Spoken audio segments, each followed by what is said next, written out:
missing arcade lights. Pac-Man, Frogger, we're playing all night. Simpsons in the background, neon in the air. 80s vibes, man, we didn't care.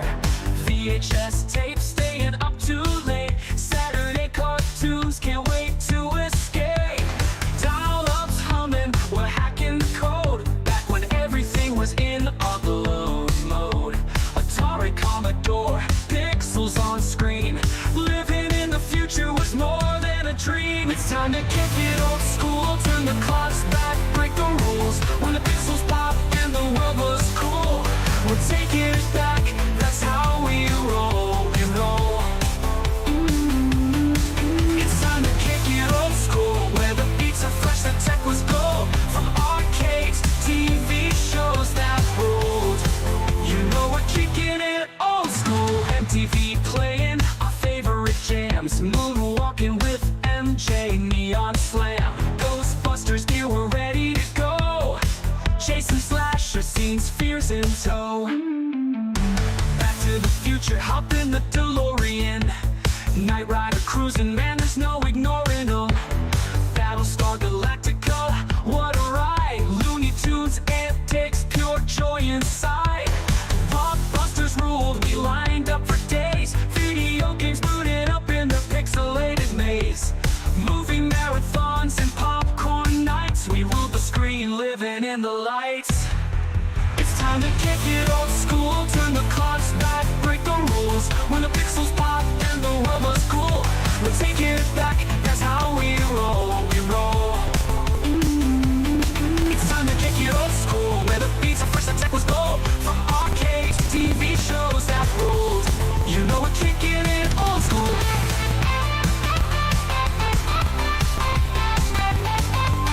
Grab your joystick, the game's about to start. A high school world, now that's an art.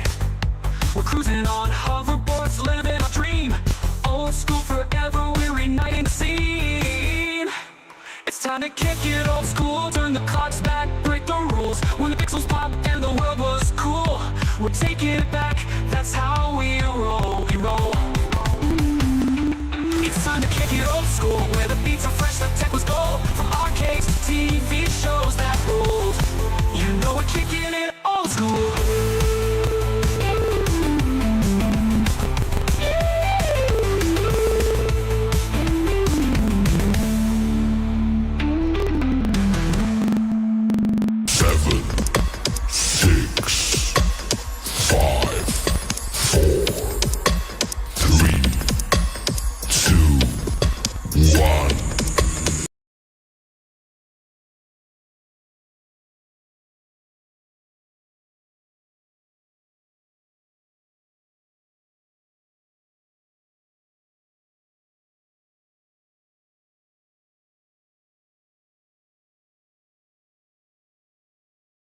Being a real me. Let's see if I get this camera sent down here a little bit as well. It has been incredibly cold here on the East Coast. I'm not sure about anywhere else, but here this morning was about -13 the past couple of mornings. It's playing like double speed up with breakups. Well, that's not good. Hopefully everything else is okay for everyone else there. I hope it's just maybe Hobby Hands having some problems. But we are here, and little Blue is here, and I will give him a treat. He's been very good, so I'm give him a little treat here just so he knows that he's been good. Don't take off my finger, please. There you go. Give him a little treat. So we made another Friday here. We'll go real quick down through the chat like we always do to welcome everyone here to Kicking Old Skool on Friday nights. We had JJ here with first thing. Evening, Glenn, and the chat who's here bright and early. We also have Dan Z here with a hello. What else we got down here? We have BK Kirby, the Chicago arcade gaming guy. I'm wondering if it's cold there too. It's been really cold here. -13, -10, -11. This morning was -3. So it's been pretty cold over here in New York. Of course, we have a resident moderator, Jason here, a little alien. It should be an interesting subject tonight. I just wanted to talk about this a little bit. So we'll get into that, of course, in a little bit. Of course, we have Vet 1981 here as well. We made another Friday. Actually, I think it's what? This is the last Friday of the month. We're going to go into February. Yeah, it's the last Friday of January. We're going to be heading into February already. Only 11 months till Christmas. Guys are going to get ready for that.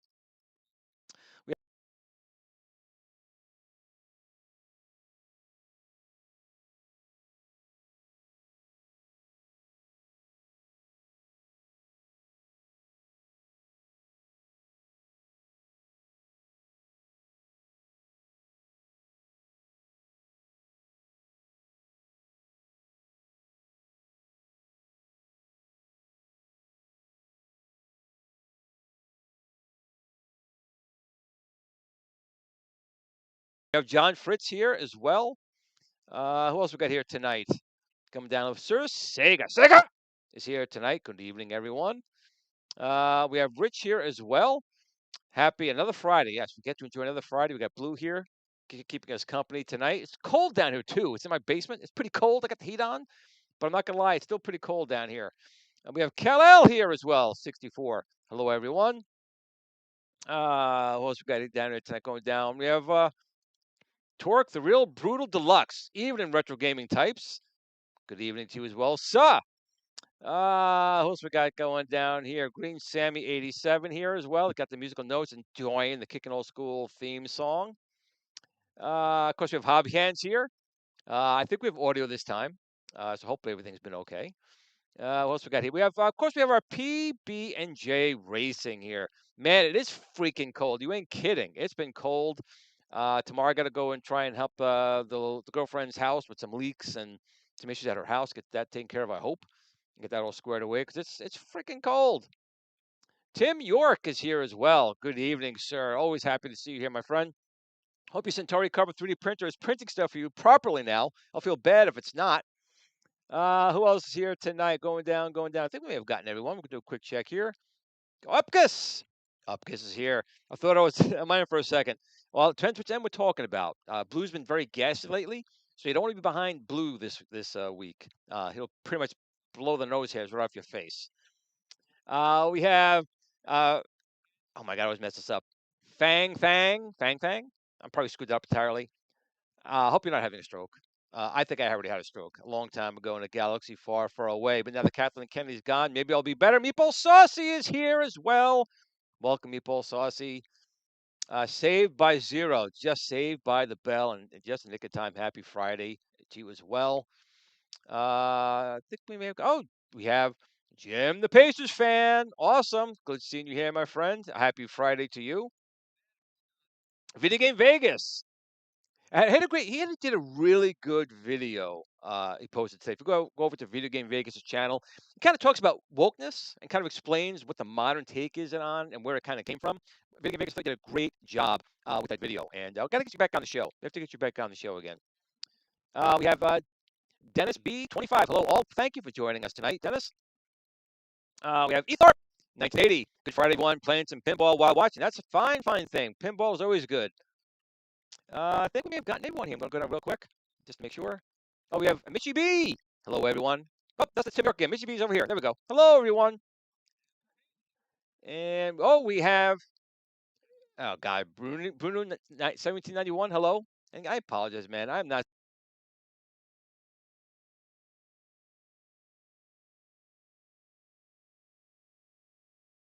someone who reads very well without my glasses, which I don't have yet. I still haven't gone to the eye doctor.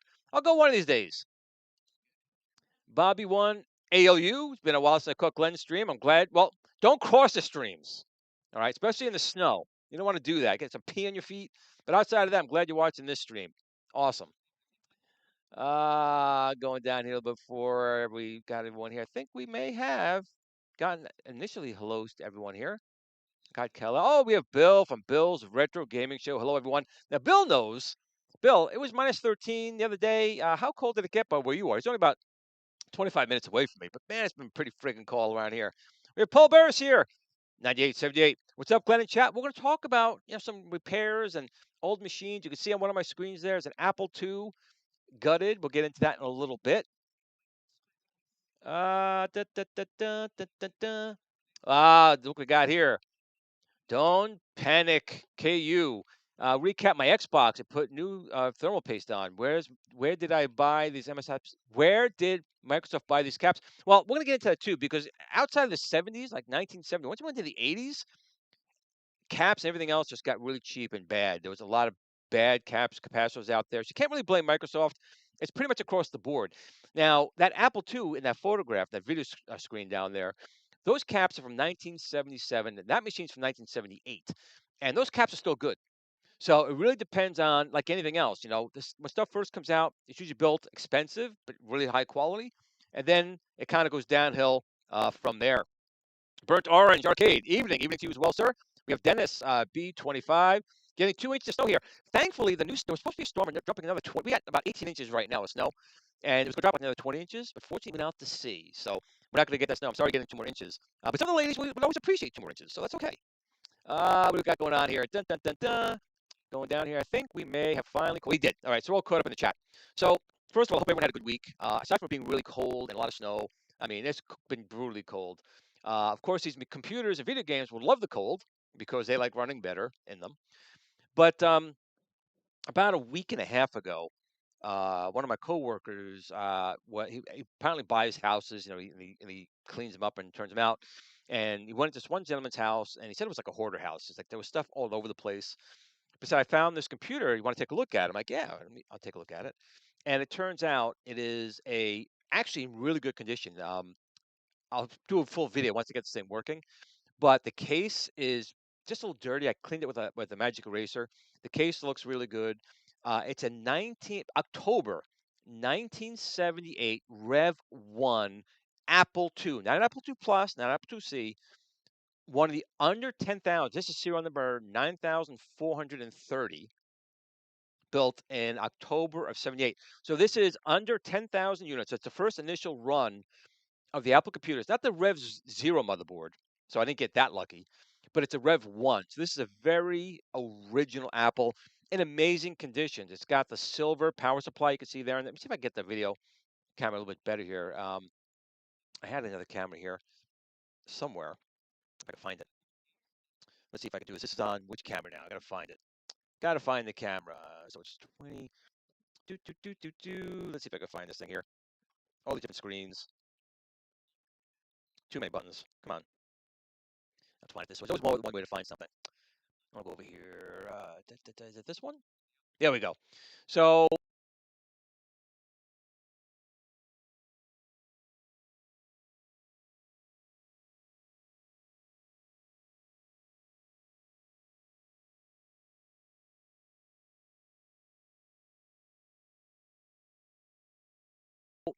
this Apple II, it's got the silver power supply, and it killed me because it wasn't working. So when I turned this thing on, it wasn't working at all. So I was like, oh man, it's got to be the power supply, bad caps.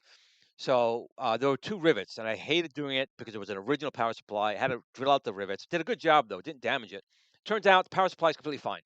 I'm getting plus 12 volts, minus 12 volts, plus 5 volts, minus 5 volts. So the power supply itself is absolutely fine. Um, so I joined one of the Apple communities, and when I do the actual video, I'll talk about them more. But they've been very, very helpful. And then I thought maybe the CPU was fried, or the BIOS was fried, or all the different things. So you can see over here. I'm gonna pull up the camera again here. So I just picked up an oscilloscope, which is the blue item back there. I already had a logic probe, which is the black red stick on top of that power supply. My multimeter. So we're doing a whole bunch of tests, and I'm thinking maybe the clock crystal was bad. All these things. We did all these tests, and the machine looks like it really should be working. Another thing we found out was that the motherboard's video out was bad. So fortunately, I'm going to pull up this shot one more time. If you look on the case, on the bottom of the case, there was actually an RF modulator and a secondary video out, which I found on the motherboard. There was a connector. When I did that, you can look on the TV set over there next to blue. That next to my little Vectrex micro I've been working on, that's what it's displaying right now. So I'm learning a lot about the Apple II. Now, I never owned an Apple II, but I do remember going in elementary school, 77. I went into, we had a computer class, believe it or not. They had the original T-Rosetta Model 1, which I do happen to own thanks to my buddy Tim. The Commodore PET. I don't own a full-size one, but I did 3D print to make a mini of a PET, but I would like to get one of those one of these days. But now I have the final version of the first three machines that came to market. Not the first is really Altair. Okay, fine. But the first three really high production machines. And this is an original Apple One. And in doing the testing with the logic probe and testing power and testing chips and all these different things, um, it looks like it may just be a RAM problem. Now, this particular Apple II, we can see right here, not that first row of chips close to the keyboard, but that second, third, and fourth row are the 32K memory chips. And what I'm going to try and do is I'm going to try and basically remove first of all, I did take out all the chips. I took out every single chip on there, and I threw detox on there to clean out any corrosion, and I put the chips in. But this machine is from 1978, so most likely this has a bad memory chip. I ordered a bunch of them. Hopefully, I'll get next week. I ordered a brand new 6502 processor because I thought that was bad. But in my testing the other night, it looks like the processor is okay.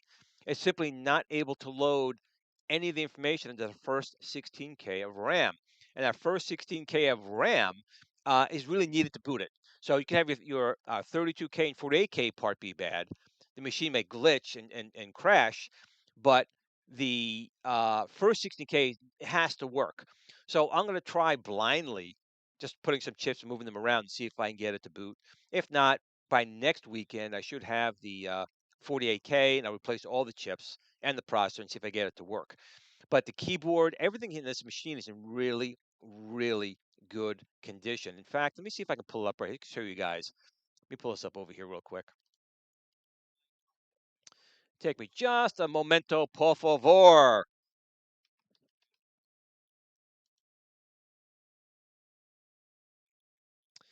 See if I can find it here. Just scroll down a little bit.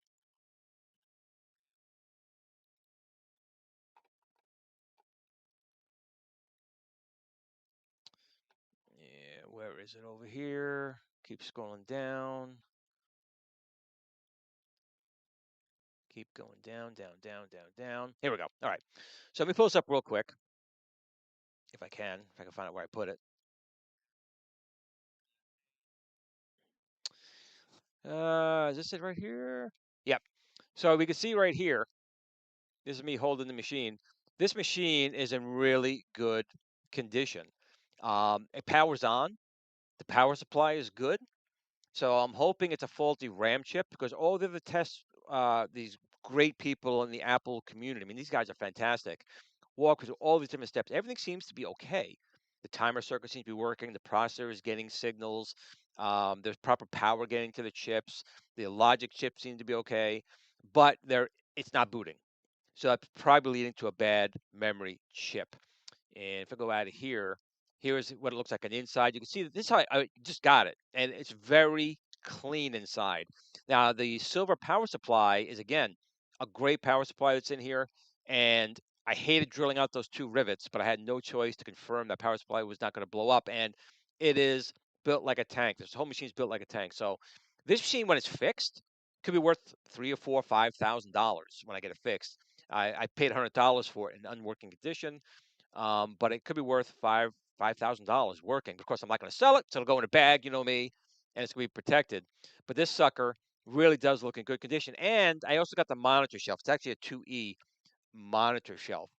But I want to talk about these type of things here. Let me get this back off the screen because I have some other things here as well that I want to talk about. So when you're a video game collector, you kind of need to learn certain things. You need to how to learn at least a multimeter to see if power is going around. If you have a logic probe, I had a logic probe, but that one I have right here is from Radio Shack, so it's from 1984. But at least it'll tell you if a chip is high or low, or if there's pulsing. These are things you need to learn. And then, of course, there's an oscilloscope. I just spent $100 to buy that blue oscilloscope because I want to learn that as well. And I'm going to tell you why right now. So obviously, this Apple II you see on the screen right down there is not working.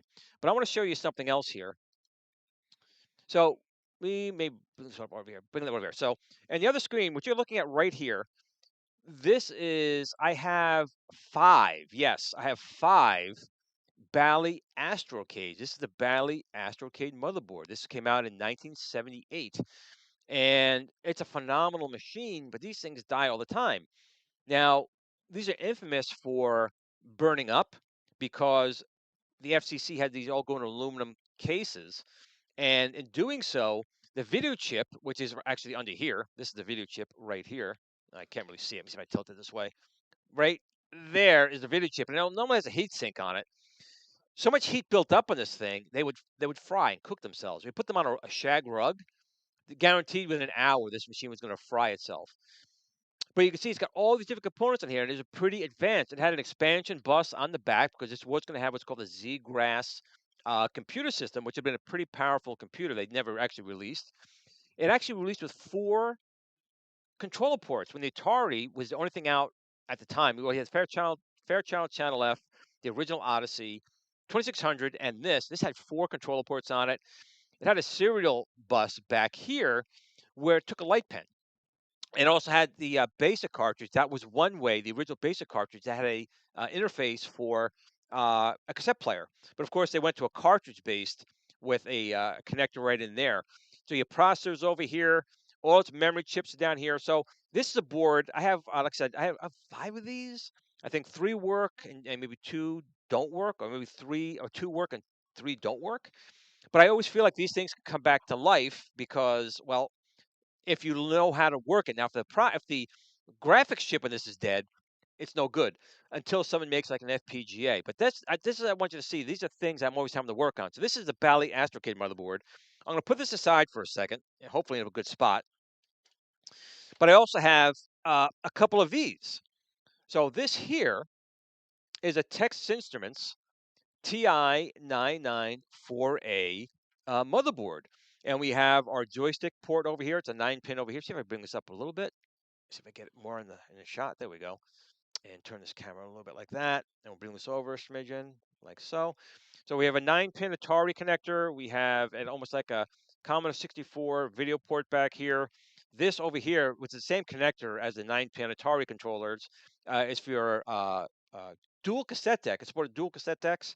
Of course, we have our expansion bus over here for the speech synthesizer or the peripheral expansion box.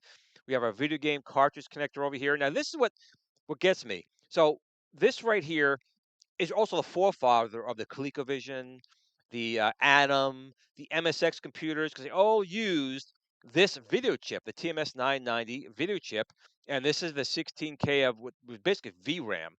So, although the Texas Instruments was an incredibly powerful machine, and in fact, the very first home 16-bit computer, because here is that, look how big the CPU is. This is a TMS 990 CPU. It's ginormous. But the problem was, this machine was originally designed to be an 8-bit machine. But the 8-bit CPU wasn't ready in time. So they said, okay, we're going to use our mini computer, not a micro, mini computer processor. They shoved it in here, and so much glue logic and shit was having to make it work.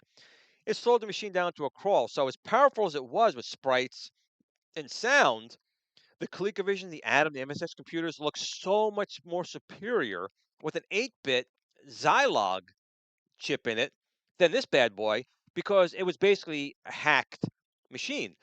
But this one actually works to a point. This is actually my original one I had gotten in 1979. And it's always worked until I fucked up because I had gotten a couple other ones off eBay. I got a couple of really good deals, $20 for some TIs. I'm like, I'm going to buy a couple extra and have it. Not realizing that this particular TI, even though it was a TI 994A, had a TI 994 PSU here. That's where this would connect down. It was a TI 994. So when I took the 4A power supply that wasn't with this one, I just took another one because they're all the same. I fried it. When I realized that the 4 and the 4A took different voltages. So I think this one could be fixed. It's just got, again, with my logic probe and with my oscilloscope, I could probably find out what failed on this and bring this one back to life. And I really want to do that to this one because this is actually the one I grew up with. I have other ones that are almost the same. They're still 4As. They still have that. But this one is actually my first one. So again, 16 kilobyte, not gigabyte, kilobyte of RAM that goes to this chip here that the ColecoVision Atom most machines used. And it went to the processor right over here. So in addition to this little bad boy, I also have over here a non-working Atari 4-port 5200. Look at the size of this beast, and it is ginormous. Of course, it has 4 controller ports on it as well. It has its 16 kilobytes of memory, different than the TI because they had their own video chip, their own version of the TIA chip. This is also running on the same processor, 6502, as the Apple II. So I had actually taken this out to see if it would work on my Apple II, and it didn't. So which leads me to believe that the RAM didn't work. But the RAM chips were different, so I couldn't use these RAM chips over here.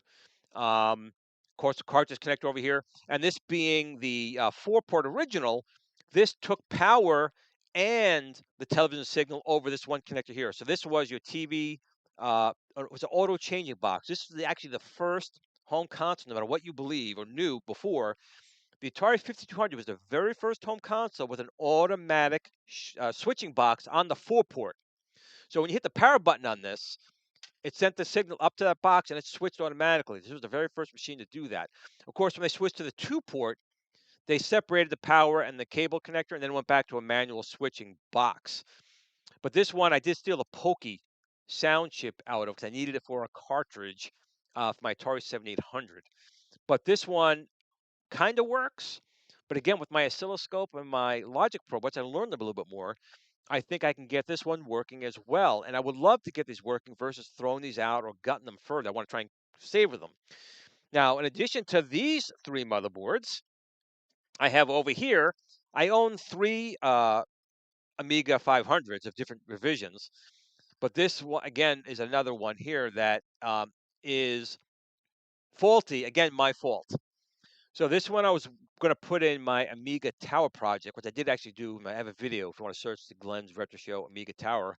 I did make that, but when I was connecting a floppy drive, was using an IBM floppy drive, I crossed the pins, so I fried something on here. Now it does turn on and it works a little bit, but then it does freeze up.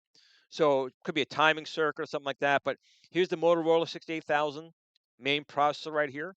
Here is an updated this actually, I believe, actually has 1.3 and 2.04, which is why this jumper's on here. You were able to, on this one chip, by shorting this, I was able to get 1.3 operating system, which most games work with, and I could switch it to 204, which is a more mature operating system.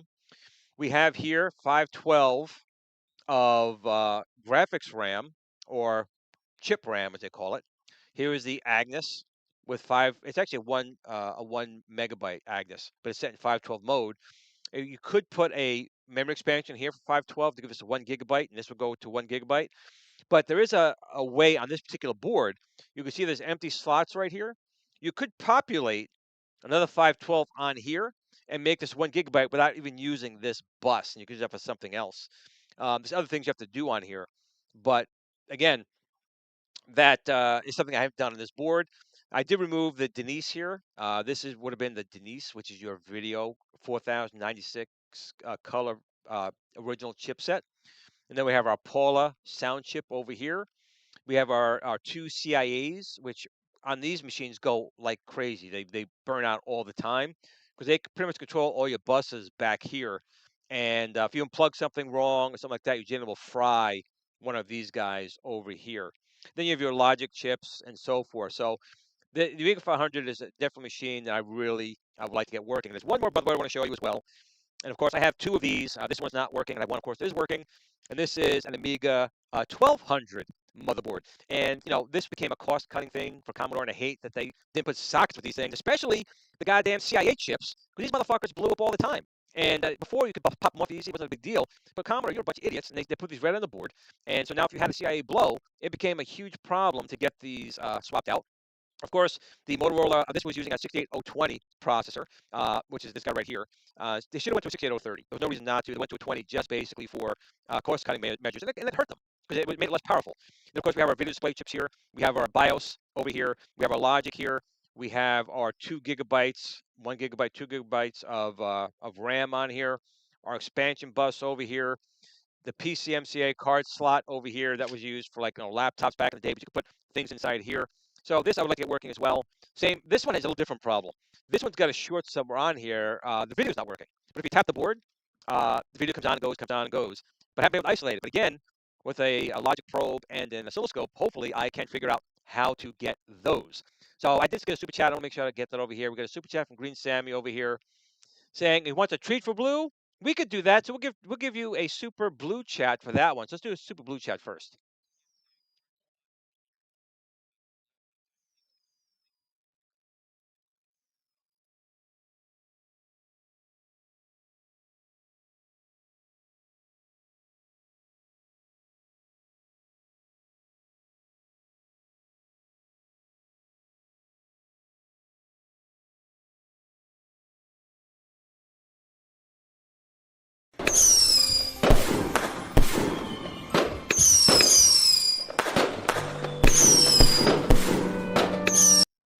Green Sammy, Blue, and I both thank you for the super chats. We're going to give him a, what was this called? I forgot this, it's not a snatch, it's a bacon. But let's see, he'll catch it. Want to catch it? He got his treat. So that's the thing I want to really talk about today is that these machines won't last forever. Now, of course, there are ways you can now emulate them. Either Viper can emulate them, or Raspberry Pi can emulate them, your PC can emulate them. But does that mean we don't try and save the originals? Does this machine deserve to be thrown away and end up in the dump and forgotten? Absolutely not. Even if I can't get this working, I'm going to get it working. Even if I can't get it working, this thing would sit on my shelf. It's in beautiful cosmetic condition. Sound is gone. I hope sound's not gone. It looks like I have sound over here. Uh, Hopefully sound is there. It's back. I'm getting errors from YouTube that there's some streaming issues. I got an alert in my studio, so I'm sorry about that. Of course, something always happens here, right? But the errors are coming from YouTube, so hopefully that gets fixed. But the point is, even if this Apple II doesn't work, I would get as best condition I could and just have something to display. And I maybe would put a Raspberry Pi or a Viper inside there and connected it to use it. But I would never get rid of the motherboard. In fact, when I pull out the memory chips, if it turns out to be the memory chips are the problem, they're going to go in a bag and they're going to stay with the machine inside the case. This machine is so original. I want to keep everything that it is. Now, what are your guys' thoughts on this? Would you throw away something you knew that was kind of really broken, you couldn't fix it? Or just because a shell, like a Sega Master System or a Sega Saturn or the Dreamcast, would you keep it even though it didn't work, or would you get rid of it? Put a one in the chat. Actually, I'll do a poll. Let me do it the right way. Let me do an actual poll. Polls are good. Let's start a poll.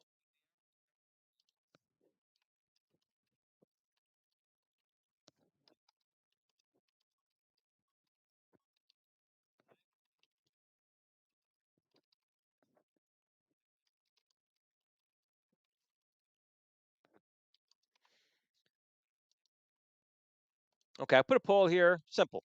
Would you keep a broken system even if it's not going to work? Yes. Put a one and put a two for no.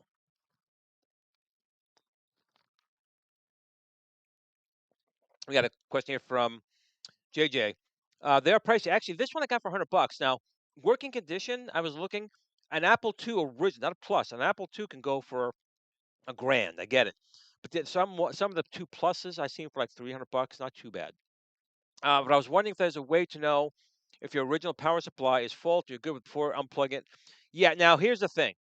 On most power supplies, the answer is yes. Oh, we got another super chat here. Glenn has a copy of himself in a bag. I would love to put myself in a bag. Thank you for that super chat. Um, Most power supplies, yes, you can just turn them on with a multimeter and find out how much of a charge they have on it. Unfortunately, the Apple II requires some type of resistance. Now, you could put a resistor on it. I didn't have it, so I did chance it by putting it on the machine. I powered it on, and then I tapped in the expansion bus. I found where the 12-volt minuses, 12-volt pluses, the 5-volt, and the minus 5 volts was on the basically on the card slots, and all came up rock solid. Now, again, on older Apple IIs, there's a poll come out of the way. I'm gonna stop the poll real quick here. Let's stop the poll and see what it says. So according to the poll, even if something was broken, 70% of you would keep it, 30% would not keep it. Again, an Apple II is one of those things. Again, not a Plus. This is an Apple II. Basically, Steve Jobs made them in his garage, and then he sold those, and then that's what this one is. This is one of the first ones coming off the production line. Apple II in immaculate condition. It was definitely kept in a basement because there's definitely a lot of corrosion inside, which is why I was blasting it so much with um, detox and other things. And Blue, I know you've been really patient, buddy, so I'm going to give you another treat just because you've been so good. Keep him fed. Losing my train of thought here. So the case alone, exactly. The case alone is in such immaculate shape. I mean, there's a couple scratches, I mean, minute scratches, and even the emblem is, and you can see it's in really good shape. And the motherboard itself is in really good shape. It's got corrosion on it, so I know it's got to be a RAM chip. And I'm going to bring this thing back to life. And then I got to work on the keyboard because these original keyboards, I can feel it's really gunked up. But I think if I blast that with Detoxit, it would clean that out as well. But I've never owned an Apple product personally. I've gotten a Power Book long time ago, and again, I had a bad depression time, and I threw away an Apple PowerBook. I threw away an original TRS-80 color computer with the chiclet keys with 32K. I threw that away. I threw away a bunch of handhelds. I was having a really bad time many years ago after my wife had passed away. I got really depressed, and I threw so much stuff away that I completely, of course, regret now. Um, but in this particular case, I think I could save this, and that's the thing. I want this my channel to be more of uh, talking about these machines. When I get it working, I'm going to get a drive emulator. I'm going to play some of these games on this thing. I find it fascinating how this was designed because again, the Apple II was designed by Wozniak in a garage with just whatever parts he had around, which I totally understand because that's why my Vectrex Mini you're seeing on that screen over there was pretty much Build-A-Cade parts and stuff I had lying around in a 3D printed shell. And I got to still do a video on that, but it's so well designed. Again, when you look here again, I'm gonna pull this up real quick here. When you look at, say, no, I don't want that one. I didn't want that. I wanted, where is it? Oh, I can never find stuff when I want to find it. Is it? No, I don't want that. Or is it hidden behind it? I don't even know what's behind it anymore. Just a Viper logo. Well, any case, the when you look at, oh, this was it. Dum dum. Yes. Okay. So looking at this motherboard, you got to be almost a scientist to figure it out, especially if you look at something like, I got to really bend down to get this. This TI motherboard. I mean, look at this. It's a bit of a rat's nest. When you look at the Apple II motherboard, it's A B C D E F G H I, and then 1 2 3 4 5 6, and in rows and columns. So when someone tells you, look at B4, go to B4. There's a chip there. Is that what's faulty? Or check this on I11, and you go to I11. There's a chip there. It is so well designed and simple and simple. So I really want to get my hands on playing with this because again, I had a huge thing for the TRS-80 Model 1, and I can't thank my friend Tim so much for sending me his. It's got a working display. I think it's got 32K in there as well. Um, but there's something about the Apple II because it was made larger than life back in the day, right? Because it was like $1,500 when other machines were going for like 500 or less. And to be honest, it was a more primitive machine. In fact, it definitely was a more primitive machine than a VIC 20 or the TI 994A or the Ataris or things that were out at the time. It was much more primitive, but they had marketing. They had jobs, they had marketing, and they spent a lot of money. Not that it was a bad machine. I'm not saying that. I'm just saying that it had no sprites, it had no sound, it didn't have lowercase letters. They came later. This one doesn't have any of those things. And I feel like I'm ignoring the chats. Let me take a look down here in the chat because that's not how I not like to do my show. Let me go back here a little bit and see what we got. Hobby hands. I have a 2 plus and a 2C. Never owned as a kid, but I played with my uncles. And I just remember playing a couple of games at school on an Apple II, but I never owned one. I don't have a disk drive. But again, there's aftermarket. Even the disk drives themselves are not expensive, so who knows what'll happen with that. Mystery Encoder. I picked up one of the Commodore 64 remakes, but Apple II is way before my time. Well, unfortunately, it was my time. I was 8 years old when my school had one of these, and this one I still can't believe it's a 1978 Rev 1 motherboard, which is why I've got to get this one working because it is too important. It's in too good of a shape for it not to be in working condition. A lot of time, I'll say though, Bo knows Tech. Well, first of all, thanks for joining us tonight. A lot of times with the modern consoles like Game Boys, Atari Lynx, the Game Gear, a lot of these modern ones, it's really the capacitors that went bad, and that's why they stopped working. Usually, everything else is okay. Now, unfortunately, in a lot of the machines, you use surface mount, which is a big pain in the ass, and people hate the way I do it. But I saw people you would take the cap, you kind of twist it, and then you can solder it off. You do risk damaging the pads, but there's a lot of other ways of doing it that I think would ruin the pads as well. And it's not working anyway, so I feel it's okay to take that chance. Steve Wozniak designed the original Apple One and the Apple II and the Apple II GS, which is when he left Apple because people don't know this, that even when the Macintosh came out, the Apple II line in 84, 85, 86 was still 70% of Apple's income, not the Macintosh. And Wozniak got really pissed off at one of their events where they were touting the Mac, and the Mac wasn't bringing in money. His machine was. And he was sick and tired of the Apple II, who made Apple what it was, being ignored. And he left Apple. True story with that.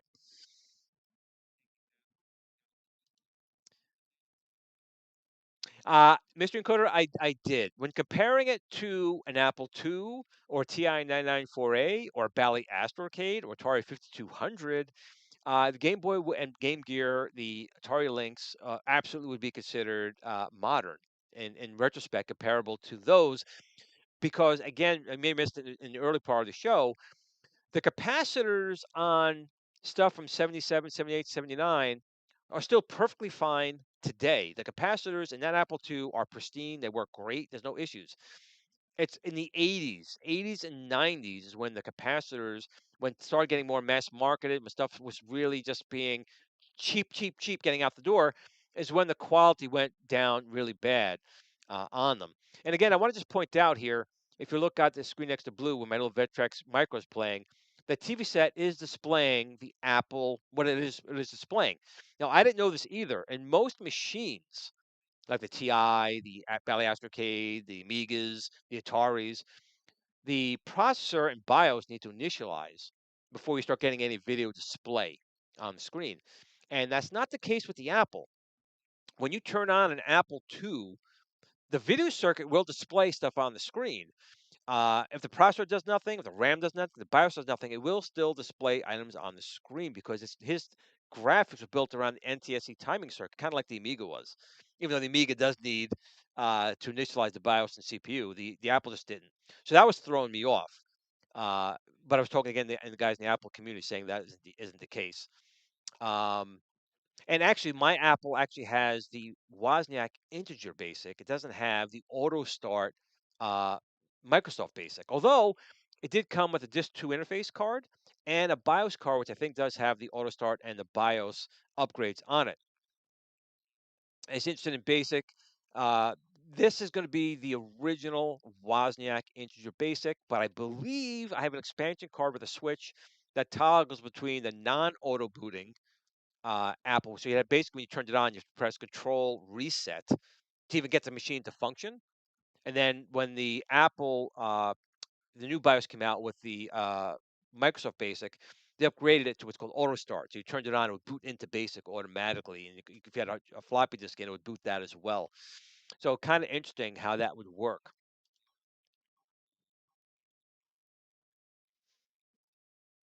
And what we got going over here? I saw an Apple II GS in the store, and it was next to an Amiga 500, and there was no question the 500 was superior. So that's the way I went, and it was actually more inexpensive than the 2GS.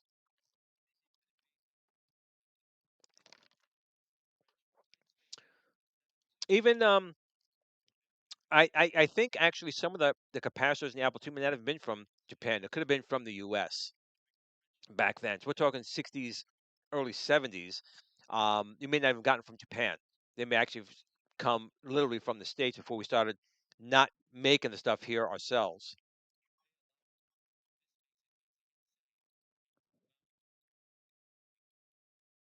What's going on? The internet in the house is not doing the best. I get it. I get it. I get it.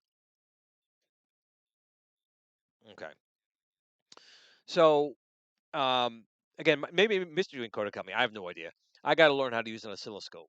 I've been watching some videos on that because I need to basically get in and understand how the logic works in that Apple II. Again, I've got some really good help in the Apple community. Hopefully, they can do that. Can you have Blue? We're gonna give Blue another treat. Should we give Blue another treat? Give me a one in the chat if Blue should get a treat right now. He's been such a good boy. But you guys tell me. You give me ones in the chat. Blue will get a treat. Zeros, Blue has to wait.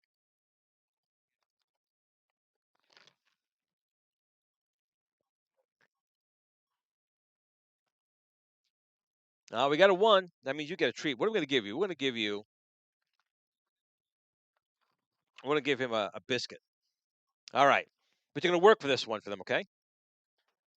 Give me a paw. Speak. Come on, speak, Blue. Speak.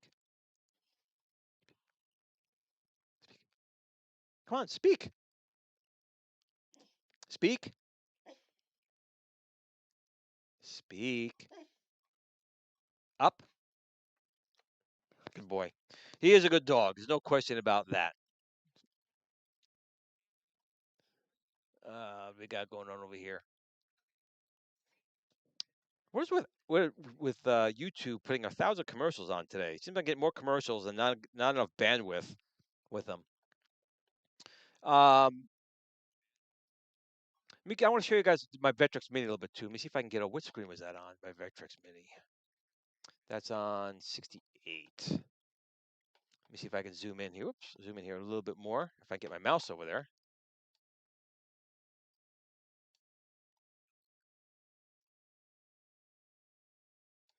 So this is my Vectrex Mini. It's not done. Whoops, I can't get my camera. Oh, what's my camera doing? Zoom out a little bit.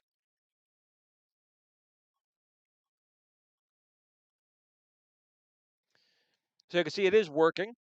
A couple things I still need to do for it. There we go. Up a smidgen. Up a smidgen. Come on, come on. There we go. So that is my Vectrex Mini. It's running a Raspberry Pi 3A. You should have two USB ports on the front. I have a safe shutdown on the front there. And I would love to use an OLED, but I tried to use what parts I had lying around. So my Mini is using the GRS Build-A-Cade's 4.7 IPS screen inside there. But it works pretty dang well.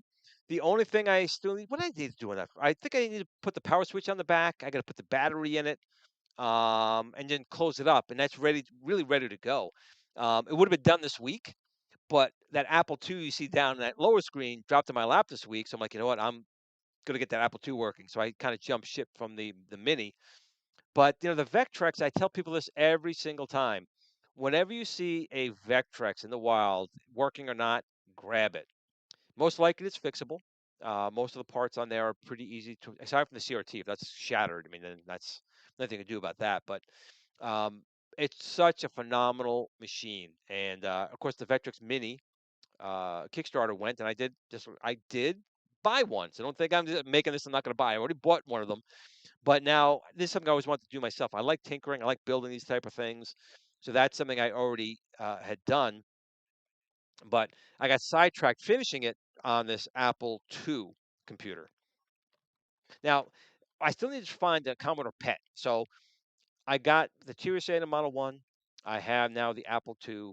I have to find a Commodore PET reasonably priced. That's the thing. Again, they're so expensive. And shipping them is dangerous because they have a CRT in there. And if they don't ship it right, it's busted. But those are things I want to get. And then I'll probably pick up an Altair kit. I don't necessarily need an original Altair, but an Altair kit. I know they make those. I like to get one of those and put one together. What do I think about the RAM prices? Well, Mr. Encoder, it's bad because my GRS Build-A-Cade FU was scheduled to start shipping at the end of March, and we've had to delay it because our Viper Venom uses DDR5, and we're having a really hard time getting DDR5 at all, let alone at a price that's reasonable. So we're kind of in a bad position right now because we have the FU is ready, the machine is ready, but now there's nothing to drive it because now the RAM prices are through the roof. So I'm not happy with that at all.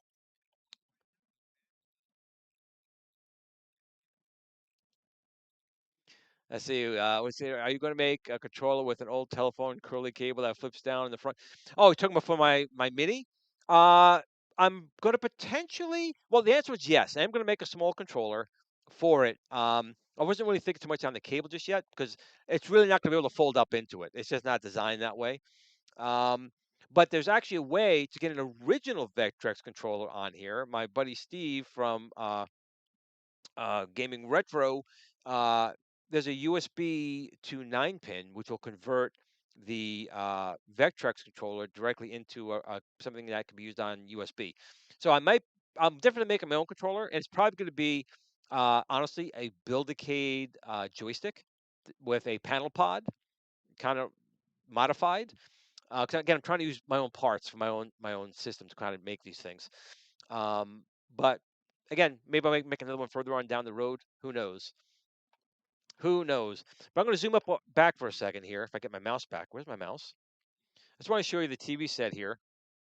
So if we go over here, whew, God, my camera sometimes is too fast. So this is what's being displayed and being output right now by that Apple II.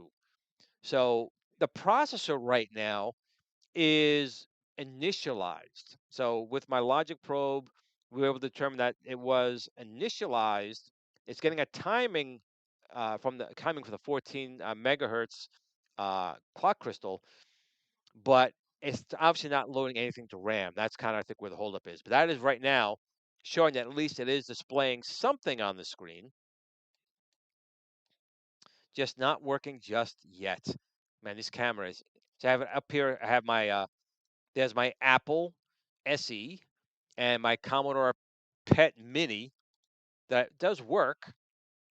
So I got that right there. But of course, I want a real pet. Aside from you, Blue, you're another pet, but you're a different kind of pet. And then right over here to its side, it's in a little protective case, is an original TRS 80 Model 1 32K with the original display and the expansion bus underneath. So next to that's an Atari 800 XL. And of course, I've been playing a lot with 3D printing as well. As you can see right here, I got some Battlestar Galacticas. I got some Vipers over here. It's when I have too many hobbies. It's one of those things. I have too many hobbies, and I get that. But my mind never stops. It's always thinking about things. And right now, it's thinking about making this dang Apple II work. That's the one. Is that if I'm correct me if I'm wrong, Jason? That's the one from War Games, right? The War Games computer. I don't think I have the room for that. I don't think I have the room for that one. Oh, there's 8-inch floppies, and it's the crazy people that are the creative people. That's how I try to look at it. Um, See, even over here, look, I made myself zoom in here. I 3D printed some Vipers from Battlestar Galactica, the original 1978 Vipers, a Star Wars X-wing, and the attack position. Down over here, I have I think a Battlestar Galactica right there. There's a Battlestar Galactica I made. I have a Silent Raider I made. Go up over here. If I get the camera over there. Let's see. I gotta go up, over this way. Keep going. There's a Silent Raider, and there's another X-wing. So these things are just stuff that I have all these ideas in my head. I got to get them out, but I also want to be able to fix things. I don't want to just take things and gut them and use them for other things and throw pies in it. I want to actually be able to fix these things more than just the basics. And so I was right. So from War Games, I would love to have one of those things. They're huge. They're huge, and I'm already trying to downsize things. I had this one bedroom where I had all these arcade machines in it, and due to circumstance, I got rid of them all for someone to move in there. It didn't happen. It's okay. But now I got room. I don't want to fill them all with stuff that I. What I would love to do, honestly, I would like to start a museum. I know people always say stuff like that. I really would like to start a museum, but a museum where people can actually use and play these machines in this area. I know we have them in Texas, we have them in California, all these museums everywhere else. I would like to make a museum like in my area here, if the state or the town would donate a building, and I would put all my consoles in, all my stuff in here, and I would make ways for them to play these things and use them, have education on them. I think that's important. We need to have more of those. It looks like we got a super chat. Did I miss one? From Hobby Hands. I have a working pet 4032 from the States. Oh my God, it's one of my favorite saves. Oh my God, a Commodore SX64. Oh my God. Did you get that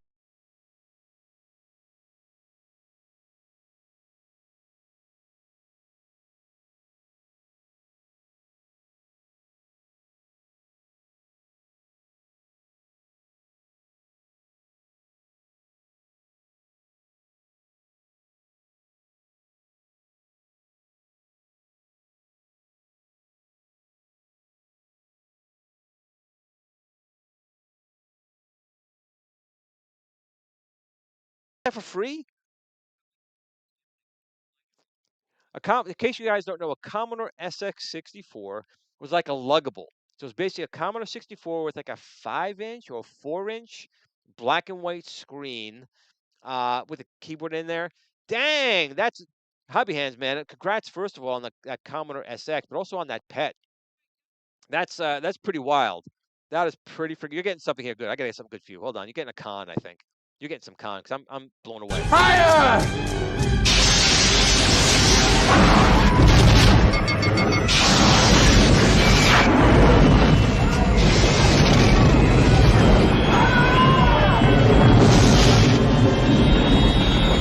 Fire. Fire.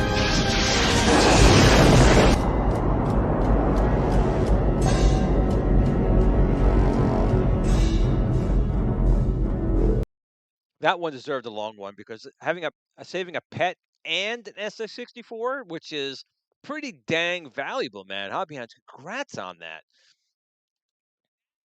I never had the an 8-inch GRS 80. I've only got actually the Model 1. I could have gotten my hands on a Model 3, but even the 3 still had the 5-inch, 5 and a quarter inch drives in it. But I have used 8.5-inch drive, 8-inch drives before, I should say. Is that for the SX64 or the pet, Jason, for the 2 or 5,000 right now? Is that for the pet or the SX64? I'm going to bet the SX64. I remember like 4 or 5 years ago, maybe it went $300 or $400 non-working, but they were definitely fixable. But dang,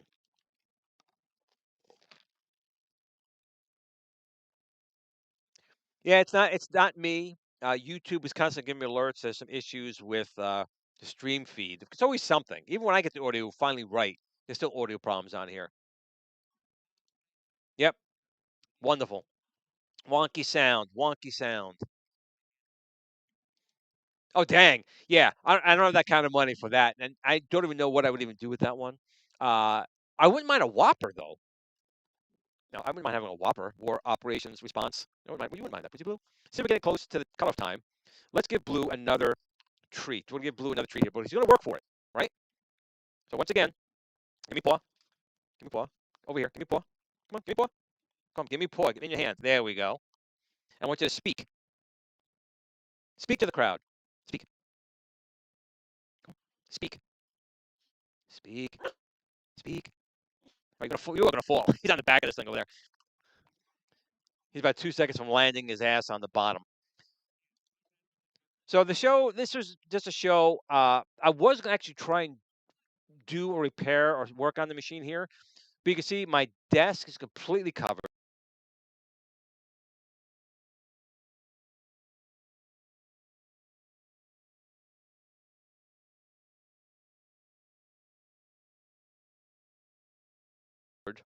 And I've been working on the floor. So I didn't want to do a show of me on the floor with the Apple II working on it.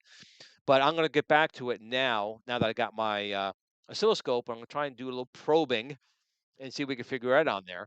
But I will say right now, if any of you guys out there run across a Commodore PET or, some old machines, let me know because I'm definitely looking for at least a PET. And I'm looking for some. I don't even actually own a Commodore 64 or a VIC 20. I have the 64 Mini, but I would like to get one of those as well, just to add to the collection. So if anyone runs across any of those things, hit me up, let me know. I'm not By my products, I don't make a lot of money, so I can't afford a lot. But if you happen to get one at a good price or anything like that, and Blue he is such a good dog. I'm gonna give him another treat. He's gonna be farting up a storm. He's gonna be killing me tonight. This bacon things, he's gonna make it where it's gonna make a Dutch oven, even though it's in a full room. That's how bad he is. A Dutch oven, even though there's nothing on my face. Now Blue is now 13 years old. He's 13. This dog. He's getting back in the getting back over right, buddy. So I know the show was anything really me just blabbing on about these things here, but the point is that I want to take my skills to the next level.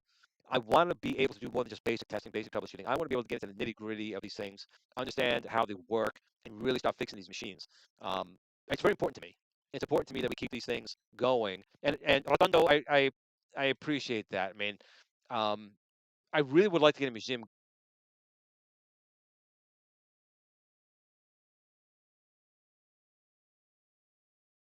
going at some point, somehow, some way, and get these machines so people can actually try them and feel them and not forget where they came from. That's what kills me. Anyways, I'm getting off target here, but I really do want to say I want to be able to fix these machines and help others fixing their machines so these don't end up in the junk pile, landfill. I hate even having to take the RAM out of that thing. That was all original, but sometimes you got to do what you got to do to just get them working. And if I could save most of that Model One Apple, I want to do that. I want to play Pac-Man on Apple One or Two. I want to play the Oregon Trail on this Apple Two. I wanted to see all the fun things that people did when they had this beast, and it was a workhorse beast. And this machine deserves to be brought back to life and to be used, not to like what it had, which is in a hoarder's basement with mildew and humidity. And I think that may have done it in a little bit. Hey, Chris. Hey, buddy. How you doing? Just joining. Well, you are busy. Yeah, I know you guys are busy. So I want to get you guys back on the show soon to talk about Heavy Metal Titans 2 Blood Rage to let everyone know where you guys are at, how the progression is going. We want to get you on. So hit me up when you can. Let's get some times for you guys to come on the show again. We can talk about Heavy Metal 2 Blood Rage.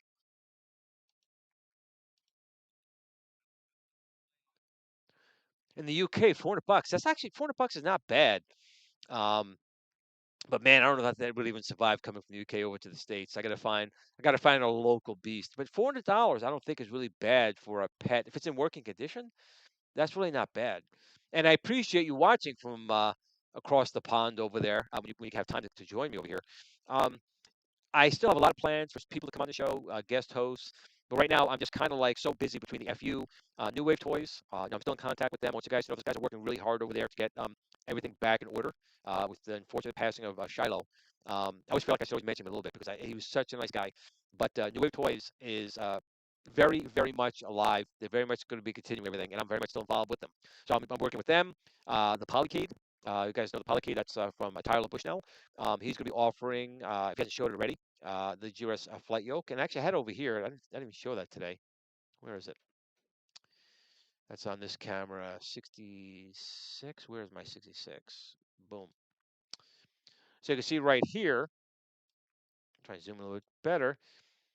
Behind Blue's head is the Star Wars Enhancer kit, and my team's driving me crazy because I wanted that thing out already as well. So the GRS Star Wars Enhancer kit will give you 4 buttons plus a throttle plus 4 buttons and analog joystick in addition to all the other controls on the flight yoke.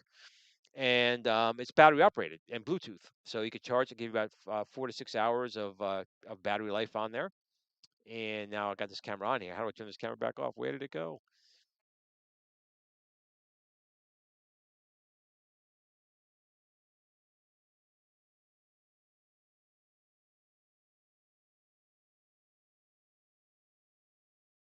Oh my goodness. Do do do do do. Come on, cameras.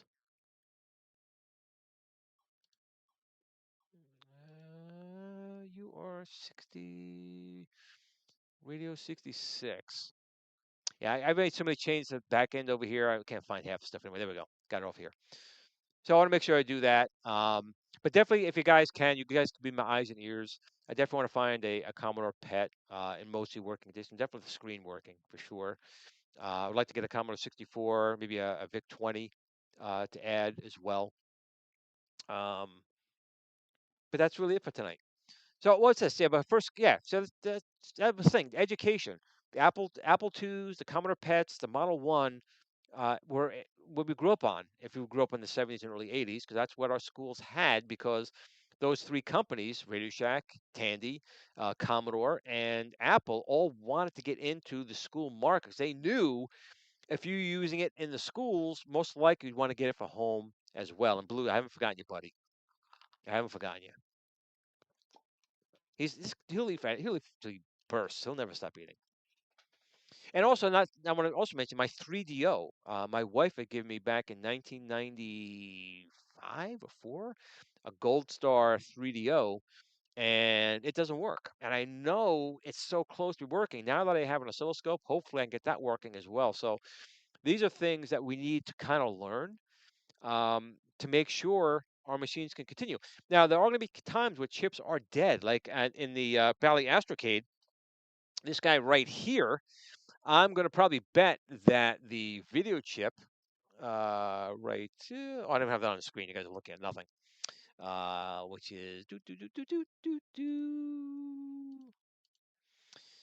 this guy right here. This most likely chip is fried because again, you put this on a shag carpet, which people of course put back in the day shag carpets. It overheated and burned out. But that's where I'm okay with an FPGA chip. Okay, not a whole machine, but a socketed chip that's an FPGA that recreates that uh, video chip to keep the rest of the machine motherboard going. But on that, it's left 9 o'clock. I know Super Gamer Dudes is starting off. Listen, I want to thank you guys for always sticking by me. I know my episodes and shows are kind of like off the map and having audio issues, but I really do appreciate all you guys always sticking by me because telling you I'm going to get the show to a better spot. It's going to get even better. It's good to have a lot more stuff on here, a lot more guests, and a lot more cool things to come. But on top of all those things, I want to say one thing here again is, my heart goes out to Shiloh's family and mother, and my heart always goes out to you guys. Remember, tomorrow is never promised. I mean, Blue's here. He's 13. I want him forever, but I know that won't happen forever. But I'm going to miss him very much when he's gone. But for right now, he's here, and I cherish him every single day. And that's what you need to do with your family, your children, your family, wife, and your loved ones and friends. Tomorrow is never promised. And with that, I want to say I appreciate all you guys out there. Thank you so much for always sticking by me. I promise 2026 will be a good year. We're going to have some great new products coming out, great new episodes coming out, and stuff in the show.